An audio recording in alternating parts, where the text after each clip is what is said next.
17-ci fəsil. Dislokasiya. Bəzən xəritada yeni bir nöqtə, mövqeyin dəyişməsi deyil, kim olduğunuzu və nəyin naminə yolunuza davam etdiyinizi xatırladandır. Bazar günlərindən sonra bazaya qayıtmaq qalibdə təzadlı duyğular yaratdı. Deyəsən həftə sonu bir anda buxarlanıb uçdu və yerdə qalan yalnız xatirələr, emosiyalar burulğan oldu. Artıq geriyə qayıtmaq üçün darıxırdı, hətta Ramin də həmişəkindən daha sakit idi. Görünür, onun fikirləri qalibinki kimi hələ də hadisələrlə dolu keçmiş tətil günlərində dolanırdı. Qalib qəfildən anladı ki, bu qısa müddət onun həyatını yenidən məna ilə doldurdu. Həyata keçirmək üçün səbirsizləndiyi və indi yaşamaq üçün dəyər kəsb edən gələcək naminə planlar cızdı. Bazada hər şey eyni idi. Ciddi iş rejimi, tanış simalar, vəzifə öhdəlikləri.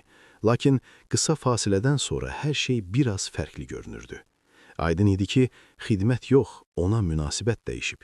Əgər əvvəllər bu hərbi xidmət onun üçün özündən qaçmaq idisə, bugün onun həyatında daha bir mühüm mərhələyə çevrilmişdi. Qalib öz əskər yoldaşlarını, hətta sərt, lakin ədalətli və sadəcə baxışı ilə hər kəsi titrədən komandirini görüb ürəkdən sevindi.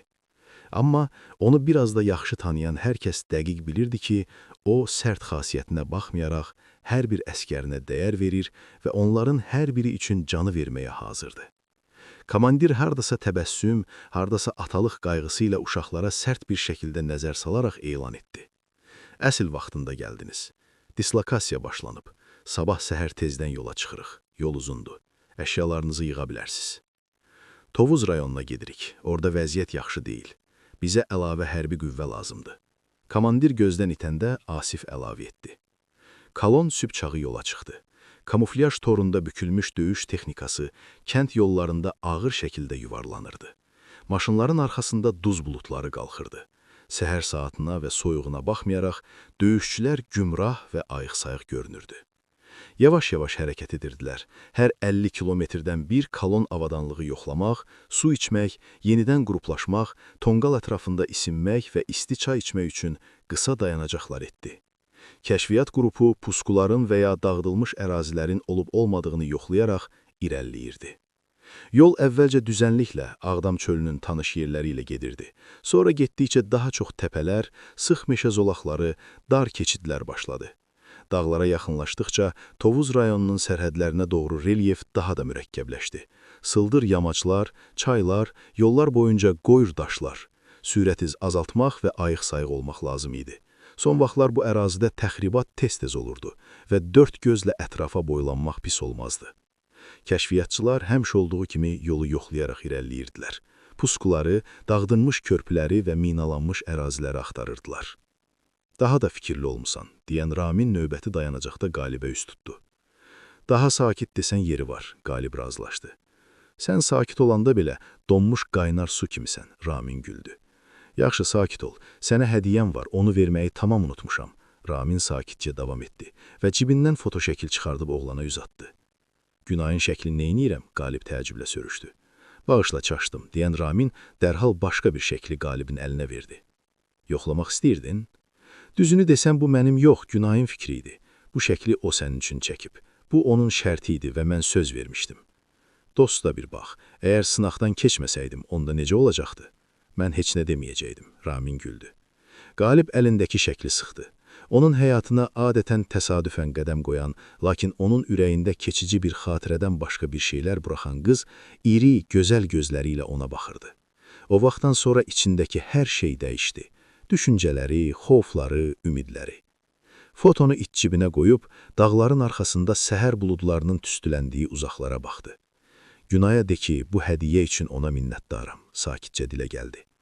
Ramin uzun müddətdən sonra bir zarafat etmədən başını tərpətdi.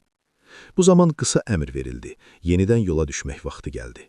Maşınların mühərrikləri gürradı və tırtılların izləri qayalar üzərində qaldı.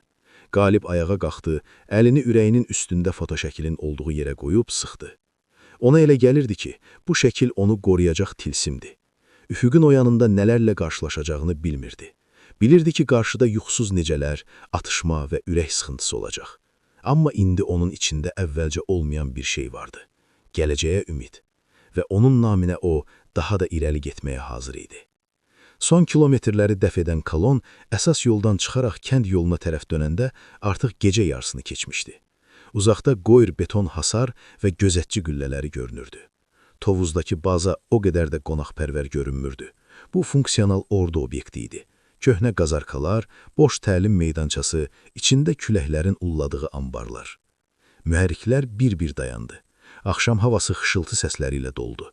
Açılan qapıların cırıltısı, çınqır üzərində boğuq ayaq səsləri. Komandir ilk olaraq kabinədən çıxdı və vaxt itirmədən əmr verməyə başladı. Tez boşaldırıq, yerlərinizə, texnika və ərazini yoxlaması, patrul təyin edin və hamı dincəlsin. 3 saatın içində təlim meydancasında düzlənməlisiniz. Soyuq külək onların kürəyinə toxundu, amma heç kim şikayət etmədi. Hamı bir kəlmə kəsə bilmək qədər yorulmuşdu. Qalib bel çantasını çiynindən atdı və ətrafa boylandı.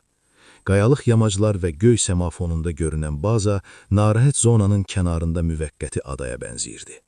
Ramin yavaş-yavaş onun yanında maşından düşdü. Onun üzündə yorğunluq və laqeydlik ifadəsi vardı. Yaxşı, necə bəyəndin yeni mənzillərimizi? Pəncərələrindən nimdaş pərdənin cırıq parçası asılan qazarka binasına baxaraq mırıldandı. Əla, gözəl, rahat. Bircə o qalır ki, şəkli divardan asıb kameni yandıraq. Qalib yorğunluqla güldü. Onlar qazarkaya daxil oldular. Otaqdan rütubət, duz və çoxdan unudulmuş başqa bir şeyin iyi gəlirdi. Çarpayalar metal, bəzi yerlərdə cırıltılı, döşəklər isə nazı idi. Amma əskərlər üçün bunların heç birinin əhəmiyyəti yox idi. Əsas odur ki, başlarının üzərində bir dam və quru forma olsun. O birilər yerləşib əşyalarını yığışdırıb yetək notlarını düzəldəndə Qalib həyətə çıxdı. Buradan aşağıda vadinin mənzərəsi görünürdü. Göz oxşayan yaşıllıq, lakin qərib bir sakitlik hökm sürürdü. Başlıqlarını üfüqə zillədi.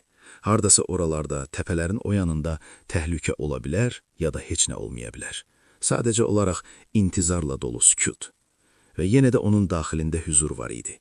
Rahatlıq hissinin yaratdığı hüzur deyil, vəziyyəti qəbul etməklə gələn hüzur hissi. O, burada nə üçün olduğunu bilirdi və nəyin naminə irəli gedəcəyini də bilirdi. Və əgər nəyə xidmət etdiyinizi bilirsinizsə, bu artıq xidmət deyil. Məna bundadır. Ramin arxadan yaxınlaşıb əlini onun çiyninə qoydu. Burada əlbəttə ki, rahatlıq yoxdur, amma burada ulduzlar aydın görünür. Belə hesab edək ki, təbiət gündəlik həyatı kompensasiya edir. Qalib bir an sustu, qaranlıq səmaya baxdı, sonra yavaş-yavaş sakitlə cavab verdi. Bilirsən, ev nə divarlar, nə də gündəlik həyat deyil. Bəzən sadəcə cibindəki bir fotoşəkil və bir xatirə səni bu həyata bağlaya bilər. Qaranlıq üfüqləri oxuyurmuş kimi dayandı və əlavə etdi. Bu gecənin sakit keçməsini ümid edək. Amma hər ikisi sərhəddəki sakitlik anlayışının nisbi və qeyri-daimi bir şey olduğunu bilirdi.